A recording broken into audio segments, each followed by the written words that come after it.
Taip, taip, taip. Labas merginos. Labas Monika. Labas. Labas Jurgita. Mes šiandien tokios švytinčios po sporto, pasportavusios, energijos įgavusios. Ateinam dalintis su tavimi, nes labai dažnai, bent jau aš, merginos, jūs man pritarsit ar ne, bet aš labai dažnai girdžiu, sako, aš naudoju tik šampūną, parinkit man šampūną, man kitų priemonių nereikia, aš naudoju tik šampūną. Tai kaip iš tikrųjų yra, kur yra tiesa, ar ne, ar tikrai užtenka vien tik šampūno turėti štai tokį rezultatą. Tai mes šiandien apie tai, ar ne? Ar dar paklausti, merginos, o jums teko tokio, girdėti tokį, kad man tik šampūno užtenka, gal jūs pačios tik šampūną naudojat? Aš buvau tokia šampūninė. Tik šampūną naudojai. Žinai, jeigu tik šampūną naudočiau, tai būčiau afrikietė. Iš vis. Tai tavo plaukas pučiasi, ne? Man šampūnas nepraeina, tik tai vienas. Tai esmė tokia, aš šiandien noriu pasidalinti, mes dalinsimės, ar ne, bet šiandien noriu aš pakalbėti apie šampūną ir kondicionierių, kodėl jie yra be galo svarbus duetas, kodėl vis dėlto vieno šampūno nepakanka, o reikia būtinai ir kondicionierius, ir dar netgi kelių priemonių. Mes šiandien pakalbėsime apie tokias 4 pagrindinės. Tai esmė tokia, žiūrėkit, ką duoda šampūnas. Šampūnas, jisai išplauna. Kada mes imame šampūno? Kada mes jaučiam, kad mūsų galvos oda nešvari, plaukai nešvarus, ar ne? Ir mes norim juos tiesiog, kai sako, atgaivinti, išsiplauti. Tai šampūnas ir atlieka šitą darbą. Jis tiesiog išplauna mūsų galvos odą, išplauna plaukus, kad jie būtų švarus. Ir kondicionierius tam, kad maitinti. Ir dabar noriu parodyti paprastą tokį dalykų elementarų, kodėl šampūnas tik neužtenka. Tai žiūrėkit, mano rankos yra kankorėžis, ne? Vienas toksai labai gražus, įsiskleidęs, kitas toks uždarytas. Tai va čia labai geras pavyzdys iš tikrųjų papasakoti, kodėl. Šampūnas, jis atveria plauko žvynelius.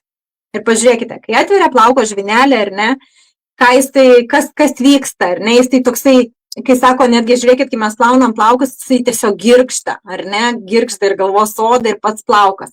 Kondicionierius uždaro tos žvynelius. Ir plaukas tampa toks švelnus, šilkinis, spindintis, lengvas, jis nesivelia. Tai jeigu tu nenaudoji kondicionieriaus, tu tiesiog duodi savo plaukams lengvesnį, kai aš sakau, pažeidimą, tada tavo plaukai gali lūžinėti, gali veltis, gali pūstis, gali greičiau susiriebaluoti, greičiau susipurvinti, nes tu neuždarai plauko to vadinamo žvynelio, ar ne, kutikulės žvynelis, kaip jį ten bepavadintum. Todėl, merginos, moteris, išgirskit tos, kurios norite puoselėti savo plaukus, norite turėti juos gražius, spindinčius, švelnius, naudokite būtinai ir šampūną, ir kondicionierių. Tai va 2 produktai, be kurių neįmanoma. Merginos, ką dar galima naudoti plaukams, kad turėti sveikus, stiprius, spindinčius? Pridurkit man. Aš ateinu pasidalinti, nes viso ko pagrindas tai yra galvos odos priežiūra. Ir tai galiu pasakyti ir patvirtinti ir visaip kaip pasakyti, jog sveika galvos oda, sveiki plaukai. Ir kaip dažnai joje nusėda, labai dažnai nusėda likučiai, sebumas, likučiai produktų, kuriuos mes naudojam, putos, purškikliai, lakai, sausas šampūnas ir taip toliau, kas vyksta visą tai sluoksniuojasi ir mūsų oda tampa pažeidžiama. Tai lygiai tas pats, aš turėjau tokią bėdą, kai mano galvos oda buvo užsikimšusi. Kai mano galvos odoje buvo, atrodo, nekaltai pleiskanėlių, kurios tiesiog virto į problemą. Ir tada supratau, kad aš turiu pradėti naudoti kažką tokio, kas man tikrai padės, o ne, nes vaistinių produktai man nepadėjo, kas išvalo odą ir kas padeda atstatyti tą galvos odos pH. Tai kas man padėjo ir kas gali padėti tau, tai aš dabar pasidalinsiu apie galvos odos peelingą. Va, mano rankose, aš čia taip džiaugiausi, mėčiau. Tai tarsi tokios kruopelės, įsivaizduoja, bet tokio šaukštelio tau pakaks išsipilinguoti visą galvos odą. Bet ką tu gausi, kokį efektą, tai pirmiausia, švaresnė, šviesesnė, suaktyvinta kraujotakos ir nušveistą negyvųjų ląstelių nušveitimą, sujudinimą tavo visų svogūnėlių, tavo folikulų, švarę dirvą, kurioje augs švarus plaukas. Kai tu nušveisi negyvasias ląsteles, tu pamatysi, kai plaukas pasikeičia, jis pasidaro purus, švelnus, lengvas ir tai atrodo tarsi tu nusiimi 5 kilogramus nuo galvos odos. Tad, mieloji mano, būtinai pagalvok apie profilaktiką, nedidelis šaukštelis tavo galvos odos priežiūrai, jau nekalbant apie tai, ką daro dar ir peelingas, ne tik tai, kad jisai reguliuoja, ne tik tai, kad jisai nušveičia, mes visi turim problemų su besiriebaluojančia galvos oda. Vat dažnai ir pakalbi su kirpėjais, sako, mano klientų pagrindinė priežastis yra būtent riebesnis skalpas, pleiskanos ir visa kita. Tai jisai reguliuoja plovimą. Gerindamas galvos odos pH, jis nutolins tavo galvos odos plovimus. Ir tai tau bus tiesiog kaifas. Nerealiai, iš tikrųjų. Kiek kartų, Jurgita, naudoji per savaitę, ar kiek kartų tu naudoji pati galvos odos skrabą, peelingą? Kai aš pradėjau, aš naudojau į savaitę, pirmą savaitę 2 kartus, po to antrą savaitę kartą. Ir profilaktiniam naudojimui tu gali naudoti į mėnesį kartą. Aš stebiu savo galvos odą ir tiesiog naudoju 2 papildomus šveitiklius pakeisdama. Tad visa tai yra malonumas. Aš galėčiau ir 5 dienas neplauti plaukučių, bet aš jau noriu šviežumos, kritimo ir tokios lengvumo, tai aš būtinai tiesiog Taip kad, mielosios, gelbėkit, padėkit, iškrapštyti plauką, ne kaip sakant, iškrapštyti, gelbėkit savo galvos odą, padėdamos, įsivesdamos higieną. Čia yra pats svarbiausias dalykas. Monika, ar tu naudoji galvos odos skrabą? Naudoju ir vakar naudojau ir sėdžiu visą šviežią. Kiek tu kartų naudoji per sakykime, kas kiek plovimo, ar per mėnesį, ar per savaitę? Aš irgi pagal pajautimą, nes kartais nenaudoju tų vadinamų papildomų priemonių ir kai nėra tie tokie plaukai kaip apsunkę, ta galvos oda tokia vis tiek jaučiasi šviežia, tai tarkim nenaudoju. Tai į savaitę kartą, į 2 savaitės kartą, bet tikrai profilaktiškai naudoju siekiant išvengti visų tų riebalavimų, pleiskanavimų, niežėjimų. Čia irgi superinis dalykas, aš lygiai taip pat, pas mane tai galvos oda yra pakankamai sausa. Sakyčiau, netgi gal normali, nes pavyzdžiui, plauti plaukus, tai aš net negaliu sulaukti, kada jie susiriebaluos, sąžiningai pasakius, bet aš plaunu, kaip ir Jurgita sako, dėl to šviežumo, 2 kartus per savaitę, todėl kad aš jau noriu to šilkinio, to tokio švelnumo, to spindesio, to kritimo.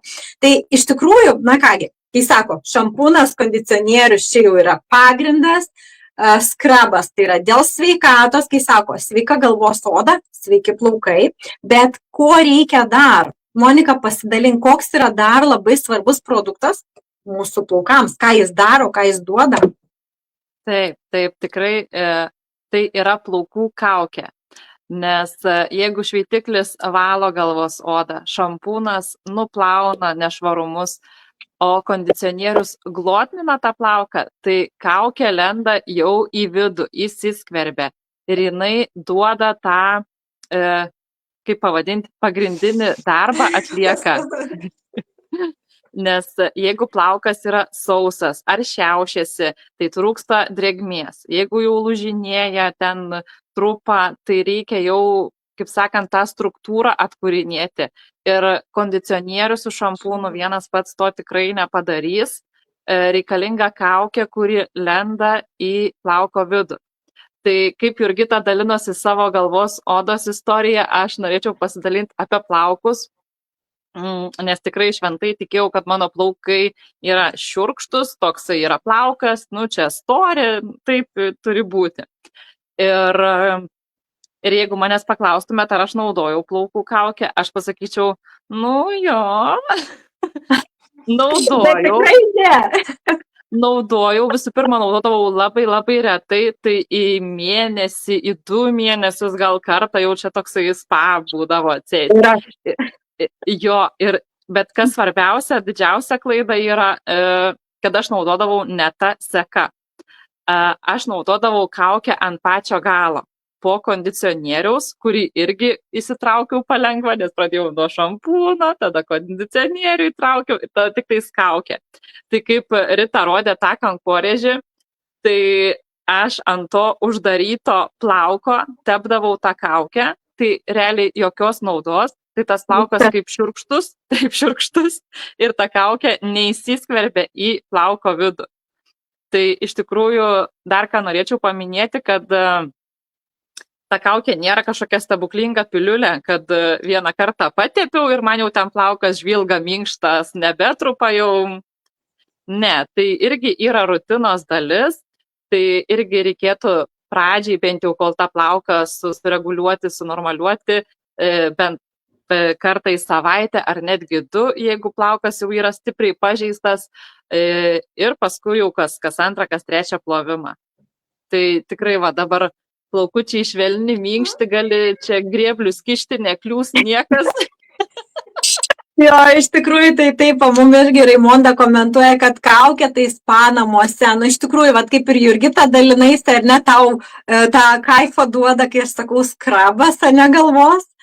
Jau sakykime, Monika irgi pasidalinosi, kad kaukė yra, tarkim, aš irgi šiandien naudojau kaukę, nemoku pasakyti, kad galėtum per kamerą perteikti tai, ką mes jaučiam, bet čia iš tikrųjų tai ir yra, jūs turit išbandyti.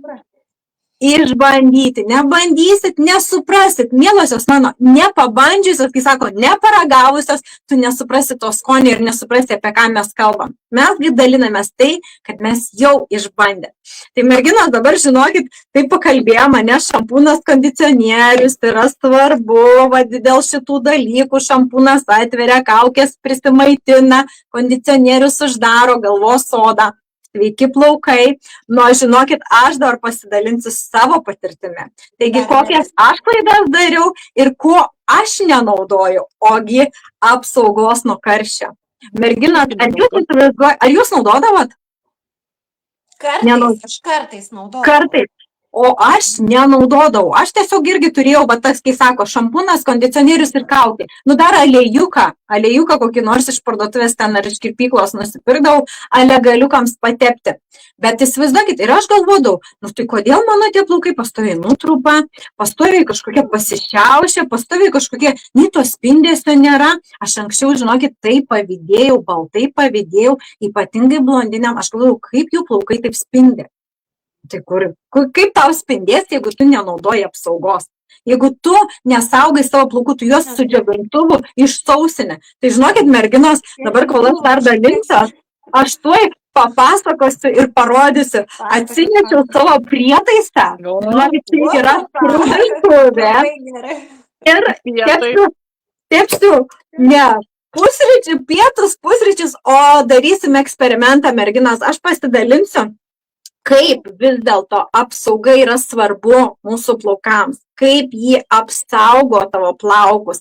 Ir tai yra ne tik, kad pavyzdžiui, tarkim, apsauga yra reikalinga ne tam, kad kitas sako, aš netiesinu, ten nedžiovinu, ar ne, ir šitai, ir sako, kam man čia tos apsaugos reikia, bet merginos lauke yra dulkės, yra saulė, yra aplinkos tarša, kur vat vėlgi, jeigu naudoji tik šampūną, viskas pas tave į plaukus tiesiogiai patenka ir tada tavo plaukai ir lūžinėja, ir skilinėja ir taip toliau. Tai va, aš tavo pasidalinsiu, o merginos, ką jūs galite pasakyti apie, pavyzdžiui, pačią apsaugą, kaip jums, sakykime, pats plaukas, kaip jaučiasi, tarkim, vat pradėjus naudoti apsaugą. Kol aš čia padarysiu eksperimentą, va, užtepiau. Aš labai myliu, vat būtent tokią, geras. Aš labai myliu tokią būtent apsaugą tepamą. Kartais purškiamą naudoju, bet man tepama kreminė, ką jinai geriau duoda. Su apsauga nuo karščio tu daug greičiau išdžiovinsi savo plaukutį. Tai reiškia, tau nereikės taip ilgai džiovinti, jisai greitai absorbuojamas yra plaukas ir tarsi užrakinama drėgmė, ne? Ir man patinka, kad plaukas ilgiau išlieka, jis nepraranda hidratacijos. Tai šitas dalykas, aišku, ir dulkės. Ir dabar pažiūrėkim ultravioletas. Koksai yra stiprus pas mus ultravioletas. Jeigu jau ir kosmetologai sako, naudokit veido odai ir kad ir žiemą yra apsiniaukę, nesvarbu, nes vis tiek aktyvacija didelė yra saulės. Ką saulė išdarinėja dabar, mes puikiai žinom, ne? Tad plaukai lygiai taip pačiai, kaip sakyt, kenčia. Todėl ta apsauga nuo ultravioleto aplinkos taršos, tai yra tarsi rūbas, viršutinis rūbas, į ką mes įvelkame savo plauką. Ir žinai, Rita, tu turėjai tą tutkutę. Tai iš tikrųjų tai yra tiek skalsus produktas, kuris aš naudoju 1,5 metų, ar įsivaizduojat? Kiek nedaug reikia žirniuko, kuris ten rankos pabala ir tu susitepi, viskas. Ir 1,5 metų gerai naudoti metam. Metam reikia naudoti metam. Jo, kokybė, ta prasme, kokybiškas produktas ir sveikata plaukams. Tai ir konsultuojant irgi moteris, irgi jos sako, nenaudoju, ir tos, kurios nenaudoja arba naudoja kartais, tai ir jaučiasi tas būtent plauko pūtimasis, lūžinėjimas, skilinėjimas, visi šitie dalykai. Tad jau apsauga tai tikrai turėtų būti, bet aišku, ją reikia atsirinkti. Jeigu tam plonesnis plaukas, silpnesnis plaukas, tai žinoma yra geriau purškiama ta apsauga, nes jinai vis tiek lengviau pasidengia, bet čia kiekviena kaip pasirenka. Tai turim šypsenėlę. Turim šypsenėlę, žiūrėkit, dabar aš parodysiu. Tai pažiūrėkit. Vis dėlto. Pažiūrėk. Atitinka. Aš aišku galėjau dar labiau pakepinti, ne? Bet ar jūs įsivaizduojat, merginos moteris, žiūrėkit, kas atsitinka tavo plaukams, kai tu nenaudoji apsaugos. Virgutis. Žiūrėkit, kur yra apsauga, ar ne? Kur nėra apsaugos. Ar jūs suvokėt, kaip pavyzdžiui jūs sakykime, o ypatingai tos, kas tėsintuvus naudojate, o ypatingai tos irgi, kas džiovinate karštą oro srovę, jūs tiesiog deginate savo plauką. Tai tada kokio jūs rezultato norit ir sako, man galiukai skilinėja, man, sakykime, veliasi, ar ne, man ten šakojasi, man ten pučiasi, man ten dar kažkas. Kur yra pagrindas, tai yra apsauga nuo karščio. Tai va šitą apsaugą mes privalome iš tikrųjų naudoti kiekvieną kartą po plovimo. Tai va čia toks eksperimentas. Monika, tai gal dabar pasidalink, o koks pasiūlymas pas mus vyksta, nes mesgi ne veltui čia dabar dalinamės apie tos 4 pagrindinius produktus tavo plaukams. Tai Monika, gal pasidalinsi? Ne. Ar vyksta tas Pasidalinsiu, pasiūlymas, ar pasidalinsiu, Black tikrai. Friday vyksta? Tikrai noriu pasidalinti ir kad kuo daugiau moterų išgirstų ir kad susikurtų bent jau tą bazę. Tikrai nereikia kalno tų produktų iš karto, bet ta bazė, norint turėti sveiką galvos odą ir plaukus, yra tikrai reikalinga. Tai savaitgalio pasiūlymas tikrai yra nuostabus, tą ir padaryti. Įsigijus kondicionierių, galima bet kokį. Taip, mes viską renkamės, visus 4 produktus mes galim rinktis pagal save, pagal, gal nesakykim pagal save, pasinaudojant mūsų konsultaciją, nes tikrai kartais žmogus pats nežino, ko jam gali reikėti. Tai va, įsigijus kondicionierių bet kokį, galima pridėti šampūną ir atstatomąją priemonę. Tai atstatomoji priemonė ir būtų, kaip ir Jurgitos numylėtas galvos odos skrabas arba kaukė. Kaukių mes turim irgi įvairių, ir drėkinimui, ir atstatymui, ir maitinimui. Ir finalinis 4 produktas tai būtų apsauga nuo karščio, ar tai purškiama, ar tai tepama. Ir jo, kad norėtumėt tokią šypsenytę išlaikyti ir ant veido, ir ant plaukų, naudokit apsaugą nuo karščio. Superinis, iš tikrųjų, superinis, kaip aš sakau, pas mus Black Friday. Tai mielosios mūsų, svarbiausia, išgirskit, kodėl yra svarbu vis dėlto ta seka, kodėl yra svarbu ta rutina ir kodėl yra svarbu bent tie 4 pagrindiniai produktai, kad tu turėtumai sveikus, stiprius plaukus. O mūsų kompanija visada duoda idealiausius pasiūlymus, ypatingai lapkritis, jau Black Friday prasidėjo nuo lapkričio 1 dienos. Ir jis tęsiasi ir šį savaitgalį būtent ypatingas pasiūlymas, jeigu tu nori turėti sveikus, stiprius, spindinčius plaukus, tai šis savaitgalis yra būtent tau. Tai, kai sakoma, susisiek su mumis asmeniškai ir mes patarsim, pakonsultuosim ir išrinksim tau idealiausią variantą, sudėjusias krepšelį ir parodžiusias, kiek tu daug šį savaitgalį taupai. Tai ačiū merginos, kad su manimi pasidalinote, kad šiandien tokia pas mus įvyko, kaip sakoma, ir savo istorijos, ir savo patirtis, ar ne, tas pasidalinimas. Mes tikimės, kad buvo naudinga. O jeigu buvo naudinga, tikiu, kad buvo naudinga, dalinkite šio video, dalinkite su savo draugais, dalinkite su Facebook sienos, negailėkit, kažkam to labai labai reikia. Tai nori dar merginos ką palinkėjimui, ar tiesiog sakome, ate? Gražaus savaitgalio, tik noriu palinkėti. Ačiū merginos ir iki malonaus. Ate. Ačiū, iki.